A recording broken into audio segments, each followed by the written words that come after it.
As we approach Purim and observe this morning Shabbat Zachor, we are reminded that anti-Semitism is still not a relic of history, but a persistent force in the world. The figures of Amalek and Haman serve as archetypes of those who have sought to destroy the Jewish people, not for what we do, but simply for who we are. In the Megillat Esther, Haman tells King Achashverosh, Yeshno am echad mefuzar muforad ben ha'amim. There is a certain people scattered and dispersed among the nations, v'datehem shonot mikol am, and their laws are different from the laws of the nation. Ve'et datei hamelech einam osim, and they do not obey the king's laws. It is a classic trope of anti-Semitism. The language is all too familiar. It is the charge against the Jews across history that we are foreign, disloyal, dangerous.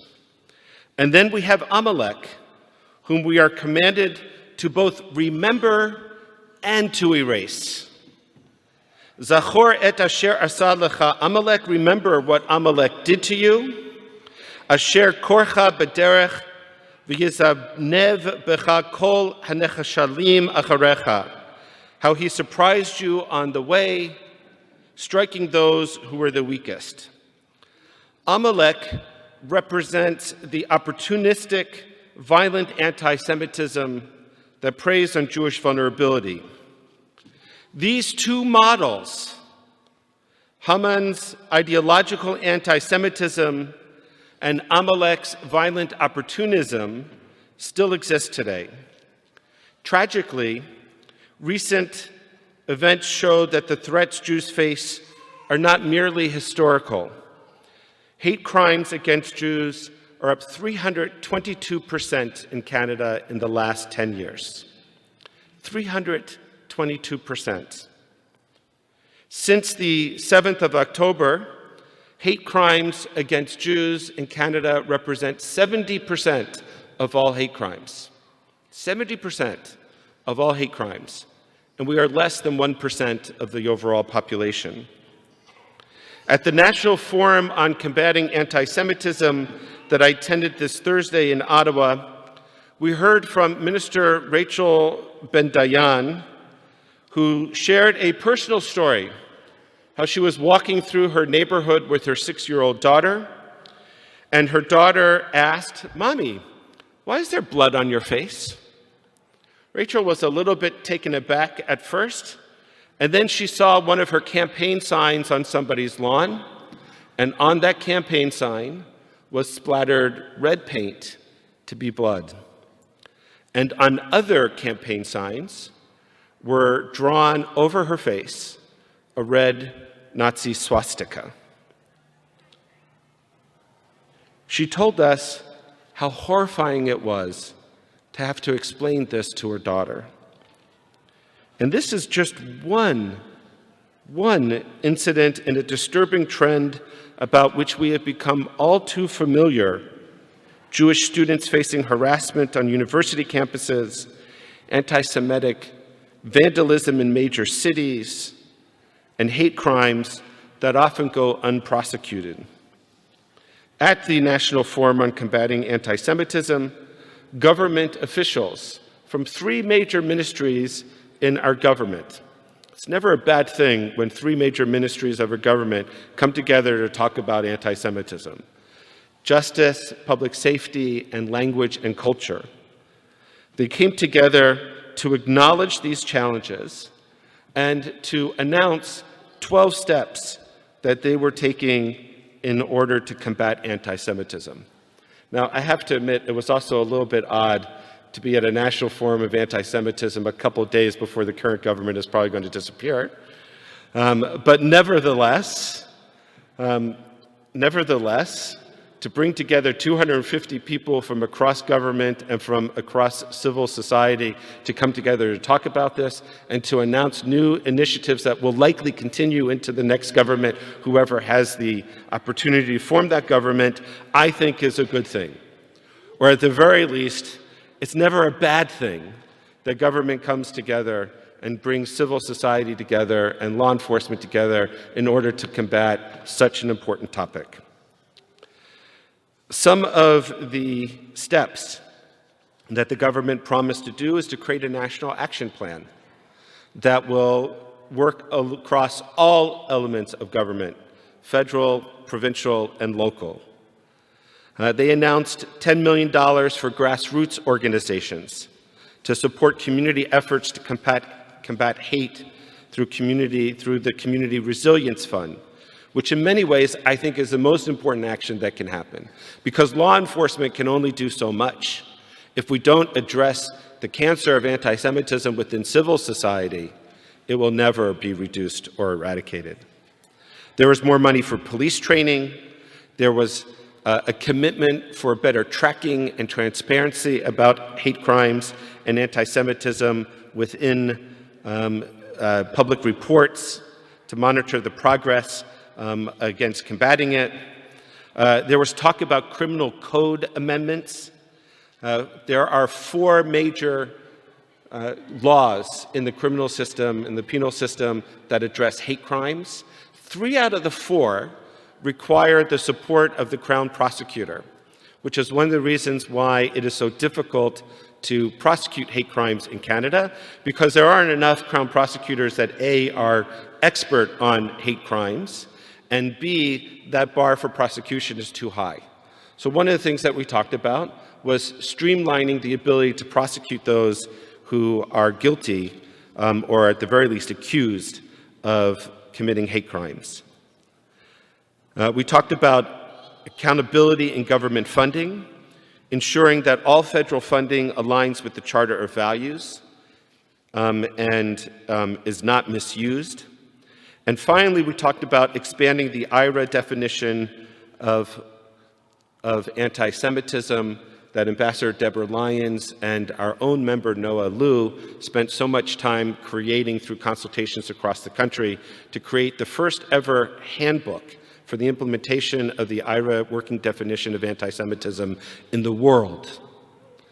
Now, the challenge that we have with that is that though the government has accepted IRA definition and we have a handbook, there's no enforcement policy or means to ensure its implementation. So we have to work together in order to ensure that the tools that we have available are actually able to be implemented.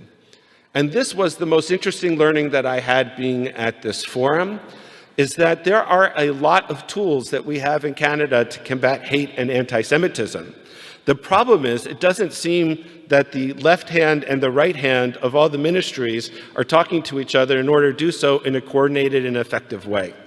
And that is something that I think that we as citizens can raise our voices for and advocate for and insist that there be better coordination between government agencies to track and to combat anti-Semitic incidents, even using the tools that we have, as well as working towards creating new tools.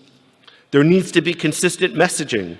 Officials should say the same thing that they say in Jewish audiences that they say to all audiences when it comes to anti-Semitism. And we also talked about, though a very challenging topic, we talked about the linkage between weak foreign policy decisions and statements, especially regarding the charge of genocide, and the contribution that those weak decisions make towards the delegitimization of Israel, which in our day and age fuels anti-Semitism as well. Ambassador Deborah Lyons, who wrote the Canada Handbook on the IRA working definition of anti-Semitism, she added 5 urgent priorities to this list, but the most important is her 5th priority, and she spoke about very passionately that everyone involved with this, from the Prime Minister down to citizens, all of us have to have the courage to act. The courage to act, to speak up and to call it out when we see it. I wore my yellow hostage pin, and I was shocked by how many people in the airport stopped me just to say thank you for wearing that, and how many other people gave me a dirty look, wondering, what that was. But it takes courage. It really does take courage to wear a public symbol, let alone the kippah, which outs me every time. It takes courage to speak the truth in a moment of disinformation and of sometimes outright lies. These are important steps, but they're not enough. And when we turn to our Torah and to our ancient tradition, as we do this Shabbat and every Shabbat, we find, and this gives me hope, quite frankly, because if Haman is the archetype of anti-Semitism, it means that our people have been dealing with this for quite a time. And though we pray and aspire for a world in which there is no hate and there is no anti-Semitism, we know that that's not the world that we actually live in. So how do we get to the point, as we've lived in the last 3 generations, where we push it to the margins? And here too, I think our Torah doesn't simply tell us to remember Amalek, but it commands us to erase his influence. Timche et zecher Amalek mitachat hashamayim, you shall erase the memory of Amalek from under the heavens. Lo tishkach, don't forget. It's a call to action. Purim, therefore, is not just a story of survival. It is a blueprint for how we confront, as Jews, anti-Semitism. The Megillah tells us, Lech kenos et kol haYehudim, go, gather all the Jews together. The first, most important reaction is Jewish unity, is coming together. Haman thought he could destroy the Jews because they were scattered and dispersed. Hamas perhaps thought that it could attack Israel at this moment because of the internal controversies that were taking place within Israel at that time. But when Esther tells Mordechai she will approach the king, his response is clear. Bring all the Jews together. Our first response to anti-Semitism must always be unity. And I want to stress again, not unanimity. We're Jews. We barely agree on what day Yom Kippur falls. But when push comes to shove, our enemies aren't going to differentiate our internal disagreements. So we must stand together. We cannot afford internal divisions when we're facing external threats. Political advocacy. Esther does not remain silent. She takes political action. She risks her life to demand justice. And so today we must follow her lead. We engage with lawmakers, pushing for policy changes and ensuring that anti-Semitism is taken seriously. That's why I went to Ottawa, even though there was all those oddities about the timing of which this national forum took place. Because if the government's going to invite us to be at the table to talk about such important issues, we miss those opportunities at our own peril. And so it's important that we take political action, that we show up, that we talk, that we insist, that we hold our elected officials accountable. When Jews are saved, we do not hide, we stand proud and strong. Today, we saw a family bring a baby to the Torah, and to name her for a woman who was a survivor of the Holocaust and who paid that forward in her life to help other people escaping Russia to find freedom and safety and security in Canada and in Israel and other places. We stand up. We act for our values with pride. Layodim haita ora v'simcha v'sason v'yikar, Esther reads, a verse that we also add to Havdalah, to the ceremony by which we end Shabbat and bring in the new week. The Talmud explains that honor, yakar, in this verse refers to the restoration of Jewish identity. The best response to hatred is to live proudly as Jews, wearing our kippot, keeping our jewelry present, wearing the pins to remember the hostages, observing our traditions, and refusing to be intimidated. In Parshat Tetzavet, in the Torah reading that we read this morning, we read about the Ner Tamid.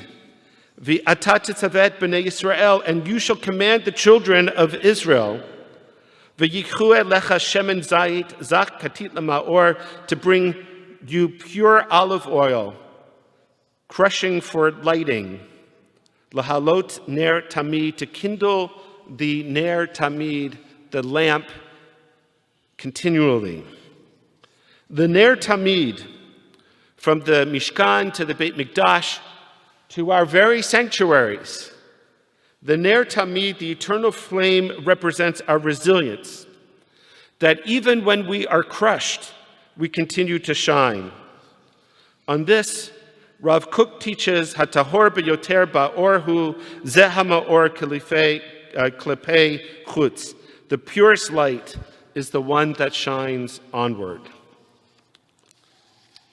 I read this, all of these lessons, as reminding us that our mission is not simply to survive anti-Semitism, but to shine through it. To shine through it. We have to call out anti-Semitism wherever it appears, however tiring that may seem at this moment. We have to challenge the distortions about Zionism, and we have to speak up and out when it occurs. We have to advocate for stronger laws and ensure that there's change to the hate crimes prosecution and enforcement so that those who break the law are punished as a deterrent to keep others from doing so as well. We have to continue to strengthen Jewish identity. The best response, as we said, to those who seek our destruction is to deepen our connection to Judaism. And we have to build alliances. Esther did not fight alone. We need allies in government, in all the parties. It is not a good thing for Jews to put all their eggs in one basket. It has to be a multi-party approach. We need allies in the government, in the media, and in other communities, which is why I was so thrilled to see at the forum, I'm blanking on his first name now, LaForme. He's a lawyer and a chief of the First Nations. Eric, I think, is his first name. I met him at a convening at the Israeli consulate. There was a gathering of First Nation chiefs from around the world that was taking place in Canada, and about 25 of them met at the Israeli consulate. And the discussion at that time was Jews as being aboriginal to the land of Israel. And I went into this. They asked me to be the first person to speak, and I went in saying, I'm uncomfortable with this language.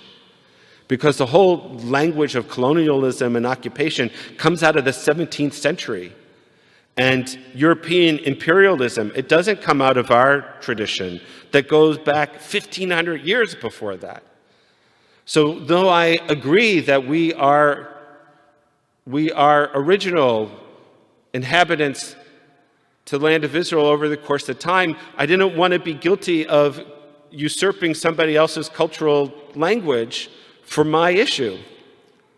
And Eric and other of these tribal chiefs, they set me straight.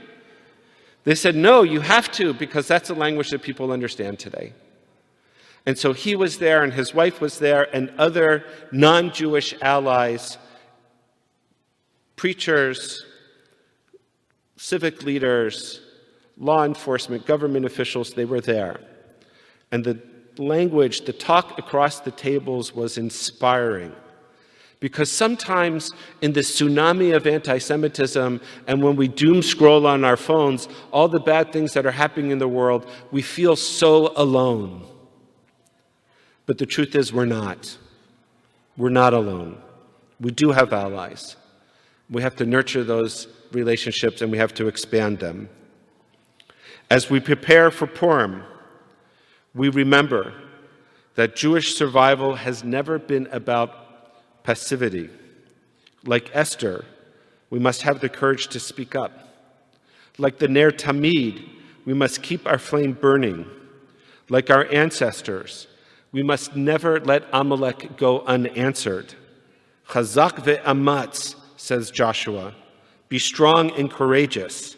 Al tira ve'al techat. Do not be afraid or dismayed. Shabbat Shalom and Chag Purim Sameach.